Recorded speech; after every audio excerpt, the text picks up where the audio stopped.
Jika berbicara mengenai kriteria calon wakil presiden, cawapres yang layak mendampingi Anies Baswedan, melainkan pengalaman dalam membantu presiden. Nah, jadi nih ada berita Luhut tolak tawaran jadi cawapres mendamping Anies. Luhut Binsar Panjaitan kan pembantu presiden lah. Bisa dikatakan track recordnya sudah bagus lah dalam melaksanakan perintah dari Presiden Joko Widodo.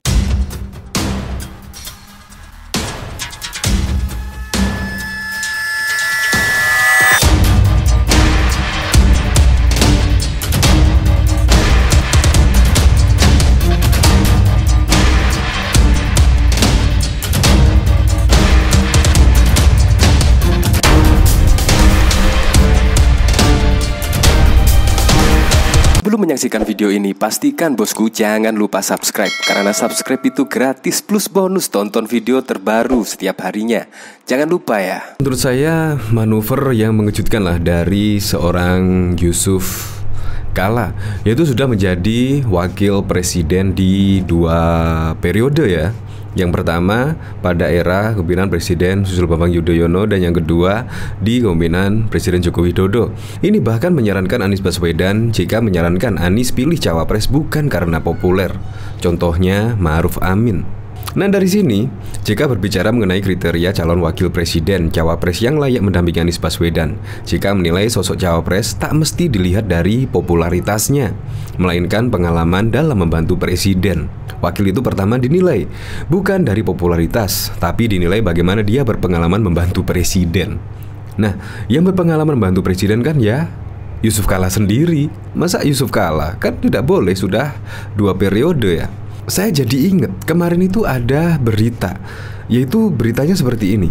Nah, jadi ini ada berita Luhut tolak tawaran jadi cawapres mendamping Anies. Kalau kita ketahui kan Luhut Binsar Panjaitan kan pembantu presiden lah, pembantu presiden. Bisa dikatakan track recordnya sudah bagus lah dalam melaksanakan perintah dari Presiden Joko Widodo. Terbukti perintah-perintah yang diberikan kepada Luhut Binsar Panjaitan seperti penanganan COVID-19, penanganan investasi, itu juga berjalan lancar karena adanya Pak Luhut Binsar Panjaitan ini. Nah, apakah Luhut yang ditawari menjadi cawapres mendamping Anies Baswedan? Ya, tetapi di sini Luhut juga tegas menolak. Nah, ini dari CNN Indonesia. Menteri Koordinator Bidang Maritim dan Investasi Luhut menolak tawaran elit Partai Nasdem Ahmad Ali untuk menjadi calon wakil presiden cawapres pendamping Anies Baswedan di Pilpres 2024. Saya sudah bilang, saya nggak terpikir untuk ke situ lagi. Saya 2024 saya pikir sudah cukup, ujar Luhut setelah menghadiri agenda di Ciputra Artpreneur di Jakarta pada 29 Oktober. Ia jawab luluk menegaskan penolakan dirinya atas tawaran cawapres tersebut. Sebagaimana diberitakan sejumlah media massa, Wakil Ketua Umum Partai Nasdem Ahmad Ali sebelumnya mengungkapkan sejumlah nama yang berpotensi menjadi kandidat cawapres pendamping Anies untuk tahun 2024. Nah, bahkan di sini sih Pak Yusuf Kalla juga kayaknya ya memang wakil itu harus berpengalaman. Kayaknya juga ragu-ragu ya mengusung Anies Baswedan sebagai capres 2024. Apalagi dengan Anies Baswedan condong ke AHY. Kayaknya sih Pak JK rada-rada nggak ikhlas ya, rada ragu-ragu. Seandainya memang benar Anies Baswedan mengusung AHY, ya karena kemungkinan minim pengalaman ya. Bisa jadi kalau dibandingkan Luhut Binsar Panjaitan ya sangat jauh sekali lah.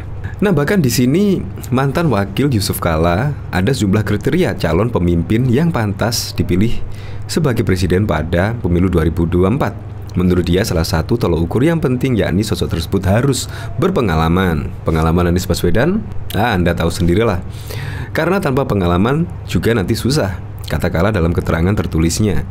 Kriteria kedua, menurut Kalla, figur itu harus punya leadership atau kemampuan kepemimpinan yang kuat.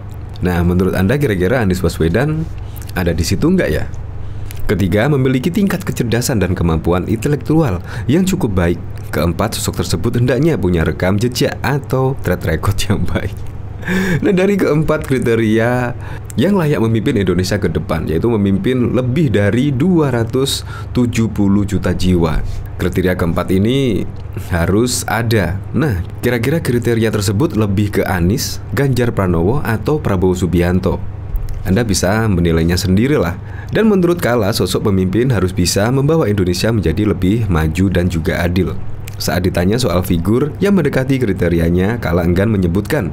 Namun dia sempat menyinggung nama mantan Gubernur DKI Jakarta Anies Baswedan, Gubernur Jawa Tengah Ganjar Pranowo, Ketua Umum Partai Gerindra Prabowo Subianto, hingga Ketua DPR RI Puan Maharani. Jadi dengan kriteria yang disebutkan Yusuf Kala ini dan calon cawapres yang benar-benar bisa berpengalaman membantu presiden, ya saya rasa ini sudah cukup lah. Karena Anies kemungkinan ya tidak memenuhi kriteria keempat tadi. Akhirnya JK menyarankan untuk memilih cawapres yang benar-benar berpengalaman dalam hal membantu presiden. Ya akhirnya seperti itu, karena kemungkinan ya Anies Baswedan juga minim pengalaman. Apalagi juga kita lihat yang kemarin menjadi menteri juga di reshuffle. Dan yang kedua menjadi Gubernur DKI Jakarta, ya Anda tahu sendirilah, yang dibangga-banggakan malah bukan program kerjanya, melainkan Jakarta International Stadium dan Formula E. Kayak rumah DP 0%, program OKOC, ya Anda tahu sendirilah. Untuk lebih lengkapnya simak berita berikut ini, Good News Indonesia. Wakil Presiden ke-10 dan 12 Yusuf Kala, JK berbicara mengenai kriteria calon Wakil Presiden Cawapres yang layak mendampingi Anies Baswedan di Pilpres 2024. JK menilai sosok Cawapres tak mesti dilihat dari popularitas, melainkan pengalaman dalam membantu Presiden. Wakil itu dinilai pertama bukan popularitas, tapi dinilai bagaimana dia berpengalaman membantu Presiden. Coba lihat semuanya, kata JK di Hotel Kempinski, Jakarta Pusat pada Jumat 28 Oktober 2022. Dia juga mencontohkan sosok Wakil Presiden ke-11 Budiono hingga Wakil Presiden Ma'ruf Amin. Menurutnya, kedua sosok tersebut mampu bekerja dengan baik, membantu Presiden tanpa sekalipun berkampanye. Contoh, saya 2 kali wapres, Pak Budiono. Pak Kiai Ma'ruf, pernah kampanye tidak? Enggak pernah. Harus bekerja dengan baik. Sehingga dilihat ini, harus menilai bisa bekerja sama atau bisa membantu, ucapnya. JK menyadari elektabilitas maupun popularitas pasti menjadi tolok ukur terhadap capres-cawapres yang akan dipilih.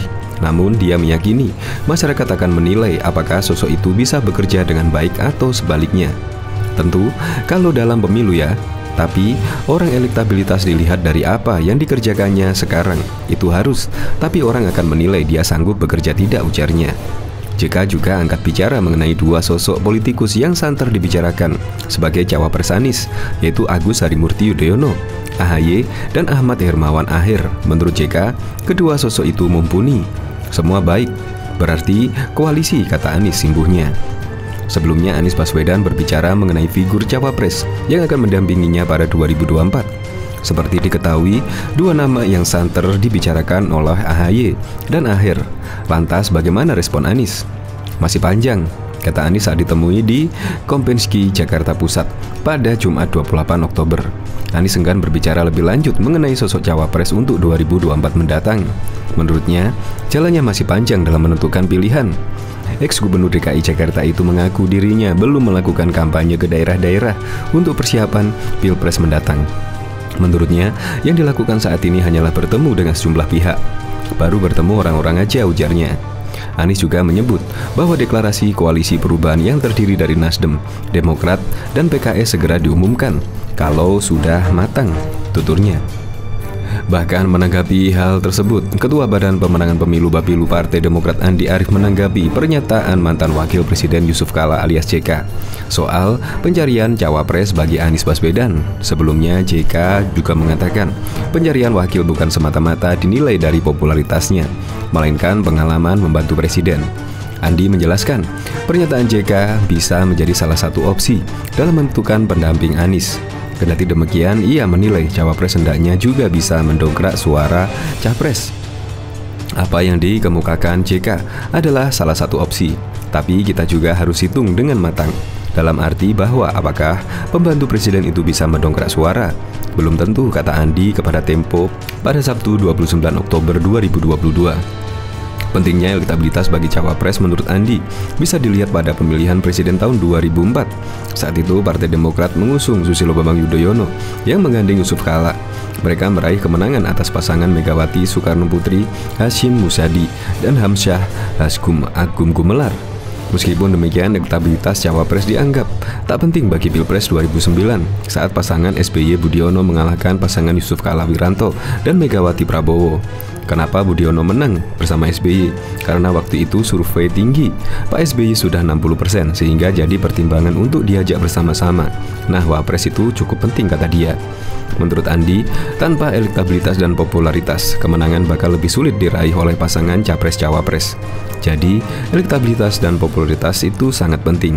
Kan yang namanya Pilpres itu ingin berkuasa, itu dulu bagaimana cara berkuasa, baru kita hitung menang. Saya kira Pak JK akan sangat mahir soal ini, ujarnya. Sebelumnya, Yusuf Kala mengatakan pencarian cawapres bukan semata-mata dinilai dari popularitasnya. Hal itu dia katakan menanggapi hiruk-pikuk Anies Baswedan mencari pasangan. Dia menyebut elektabilitas memang penting dalam pemilu, namun jika mengatakan elektabilitas ini dilihat dari apa yang dikerjakan oleh sosok calon pemimpin tersebut saat ini. Tentu kalau dalam pemilu ya, tapi elektabilitas orang dilihat dari apa yang dikerjakannya sekarang. Orang akan menilai dia sanggup bekerja atau tidak, kata dia. Partai Demokrat bersama Partai Nasdem dan PKS disebut akan mengusung Anies Baswedan sebagai calon presiden pada Pilpres 2024. Namun hingga saat ini, ketiganya masih belum sepakat soal siapa yang akan mendampingi mantan Gubernur DKI Jakarta itu. Demokrat menyodorkan Ketua Umum Agus Harimurti Yudhoyono, sementara PKS mengusulkan mantan Gubernur Jawa Barat Ahmad Hermawan.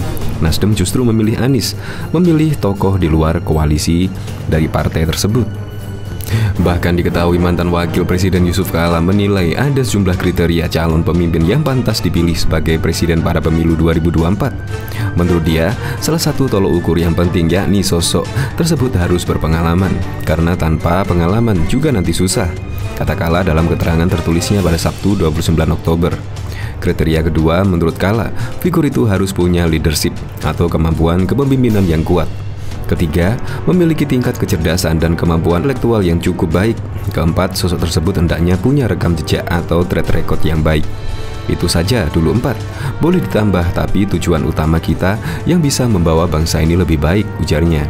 Menurut Kala, sosok pemimpin harus bisa membawa Indonesia menjadi lebih baik, maju dan juga adil. Saat ditanya soal figur yang mendekati kriterianya, Kala enggan menyebutkan. Namun, dia sempat menyinggung nama mantan Gubernur DKI Jakarta Anies Baswedan, Gubernur Jawa Tengah Ganjar Pranowo, Ketua Umum Partai Gerindra Prabowo Subianto, hingga Ketua DPR RI Puan Maharani. Biarkan masyarakat saja yang menilai, ucap Kala. Kendati demikian, Ketua Dewan Masjid Indonesia DMI itu mengingatkan masyarakat tidak meributkan soal nama. Dia hanya berharap masyarakat menilai secara objektif soal sosok calon pemimpin Indonesia mendatang. Kala juga menyebut saat ini yang lebih penting adalah menyatukan kriteria yang harus dimiliki oleh setiap pemimpin Indonesia di masa depan. Dari tujuan besar itu, baru kita tetapkan kriteria. Ini tidak boleh main-main, karena menyangkut 270 juta jiwa penduduk Indonesia, tutur Ketua Dewan Palang Merah Indonesia PMI itu. Sebagaimana diketahui, situasi politik belakangan kian menghangat menuju pemilu Presiden Pilpres 2024. Hari pemungutan suara Pilpres sedianya baru digelar pada 14 Februari 2024. Namun beberapa nama mulai meramaikan bursa calon presiden seperti Ganjar Pranowo, Prabowo Subianto, hingga Anies Baswedan. Sejauh ini ada 2 figur yang sudah menyatakan siap untuk mencalonkan diri pada Pilpres mendatang, yakni Prabowo dan Anies. Namun pendaftaran calon presiden baru dibuka pada Oktober tahun depan. Bahkan Anies Baswedan menjawab saran dari Wakil Presiden ke-10 dan 12 Yusuf Kala soal saran calon Wakil Presiden di 2024. Anies menjawab dengan kriteria capres ideal yang memiliki 3 kriteria. Saya sering sampaikan bahwa sebuah pasangan itu idealnya bisa memenuhi 3. Satu adalah pasangan yang bisa mendapatkan dukungan. Jadi satu adalah faktor bagaimana bisa berkontribusi pada pemenangan, papar Anies setelah acara pelatihan relawan advokasi PPKS Pemerlu Pelayanan Kesejahteraan Sosial di Jalan TB Simatupang, Jakarta Selatan pada Minggu 30 Oktober. Anies ingin pasangan yang bisa menjaga stabilitas dan dukungan partai politik mendukung. Ia juga berharap cawapres yang bisa menjalankan pemerintahan dengan efektif. Yang kedua, bisa membuat koalisi dan dukungan partai politik itu stabil sehingga sepanjang periode bertugas itu memiliki soliditas, kata Anies. Ketiga, pada pemerintahan yang efektif. Jadi 3 inilah itu idealnya, sambungnya. Anies menegaskan, jika pilihan calon wakil presiden dilakukan dengan matang, Pemilih cawapres perlu dilakukan dengan tatanan dan seksama. Dari sisi waktu tidak ada ketergesaan. Alon-alon waton kelakon sesuai dengan tatanan. Waton itu bukan asal, justru waton itu sesuai dengan tatanan, sesuai dengan proses. Penuh kematangan itu waton. Jadi waton itu bukan asal, justru artinya penuh dengan pertimbangan, penuh dengan seksamalah, penuh dengan kematangan, ungkapnya. Partai Keadilan Sejahtera atau PKS masih enggan memberitahukan soal deklarasi dukungan calon presiden 2024 mendatang. Wakil Ketua Majelis Syuro Ahmad Hermawan menyebutkan partainya saat ini masih melakukan sejumlah penjajakan. Ahmad Hermawan atau yang biasa disapa Akhir berkata, pendeklarasian dukungan Pilpres 2024 harus dibicarakan dan disepakati matang-matang oleh seluruh kader PKS.